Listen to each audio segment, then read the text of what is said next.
Continuamos en ampliación de noticias a esta hora de la mañana, 8:39. Fernando Carvalho y Mávila Huertas los acompañan. Continuamos hablando del tema del adelanto de elecciones. En esta oportunidad está con nosotros José Villalobos, director del Instituto Peruano de Derecho Electoral. Muy buenos días. Gracias, señor Villalobos, por acompañarnos aquí en cabina. Gracias. Sobre el tema del calendario, ¿es posible, logísticamente hablando, digamos, y en mejores condiciones, teniendo en cuenta que se deberían hacer una o dos reformas elementales, hacer una elección, un proceso a fines de este año? Bueno, lo óptimo, ¿O no es lo más conveniente? Lo óptimo era hacer la elección con más de un año de anticipación, como Abril 24. Abril 24, era lo óptimo. Sin embargo, ante tantas protestas, violencia y sobre todo las muertes de tantos peruanos, creo que la situación amerita una salida excepcional y que la planteamos a la Comisión de Constitución el 16 de diciembre de que no sea el adelanto para el 24, sino para octubre de este año en realidad. Y es factible, hasta ahora creo que es factible hacer en octubre la primera vuelta y en noviembre la segunda, porque tienes el tiempo suficiente para calcar, es decir, para hacer el mismo cronograma que hemos usado el año pasado para la elección de octubre de las elecciones regionales y salvo que municipales. no se aplicaría la regla según la cual no se pueden modificar normas durante los últimos 12 meses. Sí, pero esa es una modificación, una flexibilidad. Modificas el artículo 4, lo que tienes que modificar es el artículo de la LOE que establece que el padrón cierra un año antes, hay que acotar ese tiempo, pero obviamente no hay que hacer primarias. Y el mismo Fernando Tuesta que planteó las primarias ya se ha dado cuenta que no es factible hacer las elecciones del 24 y por lo tanto también está planteando hacer la elección. Factible sí es. Hacer el 24, no es recomendable. Claro, ya no sería recomendable hacerla el 24 y él mismo está planteando hacerla el 23, obviamente suprimiendo nuevamente las primarias, con lo cual tendrías tiempo suficiente para hacer la elección y que a fin de año haya este cambio de mando, que es lo que la gente está demandando en la calle, ¿no?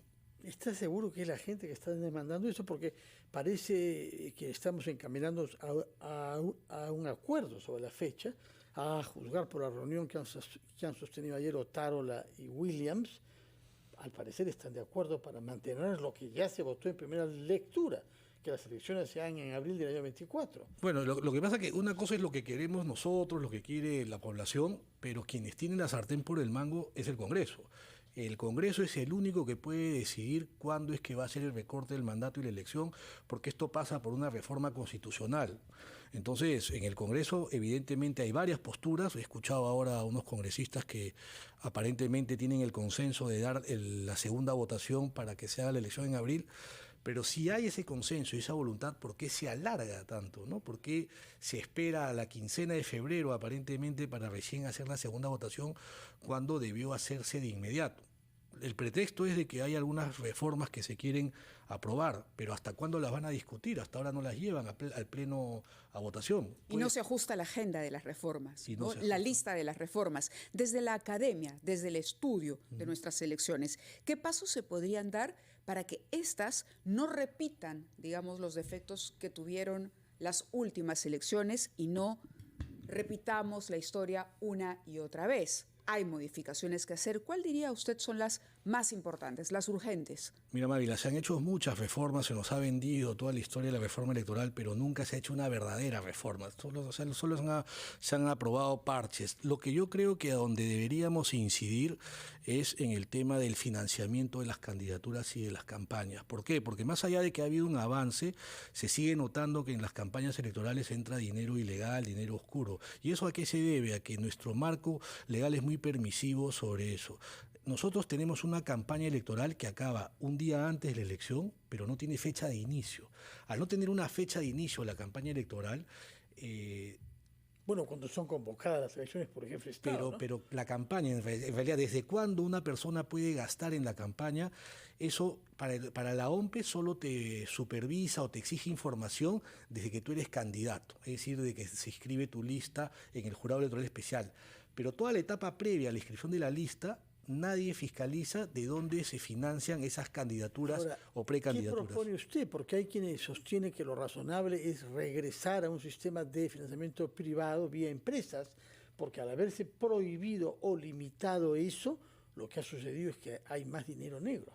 Sí, lo que se exige es transparencia. Más allá de si te financia una persona natural o una empresa, Pero está prohibido lo segundo, ¿no? ahora está prohibido que una empresa te financie, pero ¿Es una buena idea prohibir eso? yo creo que no ha sido una buena idea porque eso hace que los partidos, al no tener dinero, recurran pues a dinero ilícito cuando el dinero de una empresa o de una persona natural, si es transparentado, si es declarado, es un dinero legal, dinero que uno va a saber de dónde viene. El único candado que tendría que haber, por ejemplo, y que existe en la norma, es que si una empresa va a financiar una campaña o un partido, lo que tiene que hacer es prohibírsele luego contratar con el Estado. Y no todas las empresas contratan con el Estado. Hay muchas empresas que al no contratar con el Estado tranquilamente pueden aportar como parte de la responsabilidad Eso sería social una las reforma, candidaturas. financiamiento. Ahora, hay una voluntad de modificar algunos aspectos de las autoridades electorales y eso plantea problemas.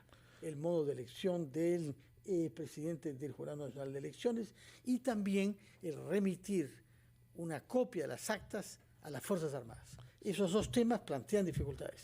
Sí, pero la propuesta de recortar el mandato del presidente del jurado y del jefe de la OMPI, entiendo que en la Comisión de Constitución no ha tenido eco.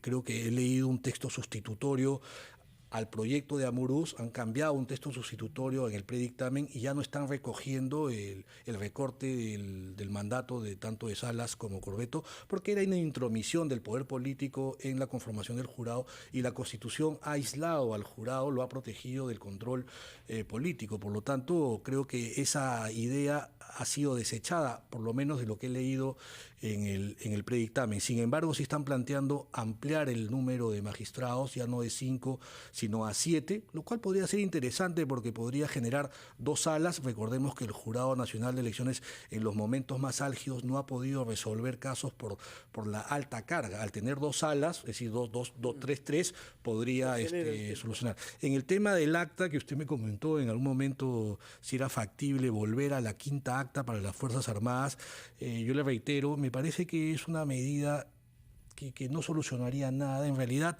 esa acta, cuando existió, los miembros de las Fuerzas Armadas se llevaban su acta y esa acta nunca se utilizó para nada. ¿Por qué? Porque se llenan varias actas, ahora se llenan 3. Una acta que es la del sobreplomo va al centro de cómputo de la OMPI, con eso se hace el procesamiento de los resultados.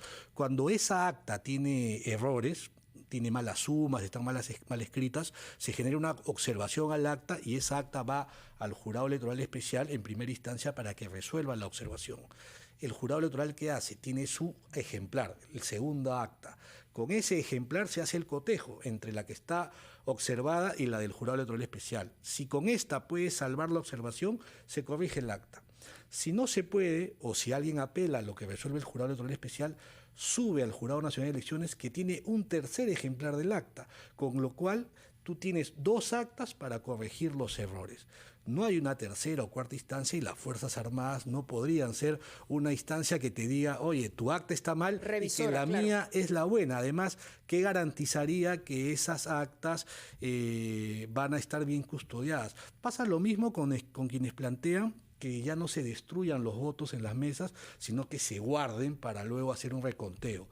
Pero sería muy difícil mantener una cadena de custodia de esos votos que se terminan de escrutar y se guardan en una bolsa hasta que lleguen a la ciudad donde está el Jurado Electoral Especial. ¿Qué garantiza que esos votos sean los fidedignos? Señor Villalobos, le agradecemos que haya estado con nosotros. Estaba revisando una encuesta que hizo Ipsos y sí hay una mayoría en la población que quiere elecciones al 24, pero con algunos cambios para mejorar realmente la calidad, sobre todo de los candidatos y la oferta electoral que tenemos los peruanos a la hora de ir a emitir nuestro voto. Muy amable. Gracias por estar con nosotros. Vamos a la pausa, 8:48, regresamos en Ampliación de Noticias.